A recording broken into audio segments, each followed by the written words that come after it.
खूप दिवस सिडकोला चेअरमॅन नव्हते, परंतु संजय शिरसाटाच्या नावाने आमच्यावर प्रकल्पग्रस्तांवर अन्याय करणारा शिंदेचा मिंटे या ठिकाणी पाठवला आणि प्रकल्पग्रस्तांचे प्लॉट हे त्यांनी विवळकरच्या नावावर केले. खऱ्या अर्थाने ते प्रकल्पग्रस्तांच्या हक्काचे होते.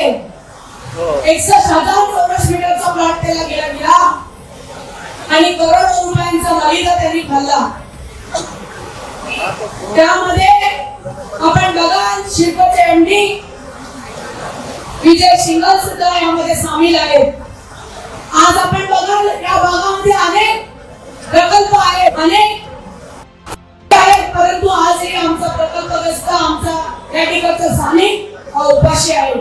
आता आपल्या निमित्ताने या भागाला थोडी आशा मिळाली. आपल्या बाळूशेठ असतील, सुधाकर पाटील साहेब असतील, बाबांदादा असतील, सतीश पाटील असतील, सगळेच नेते या ठिकाणी बोलले, आमची व्यथा मांडली. परंतु आज कुठेतरी आम्हाला हक्काचा आधार आपल्या आणि शशिकांत शिंदे साहेबांच्या माध्यमातून या भागाला मिळाला असं वाटतंय.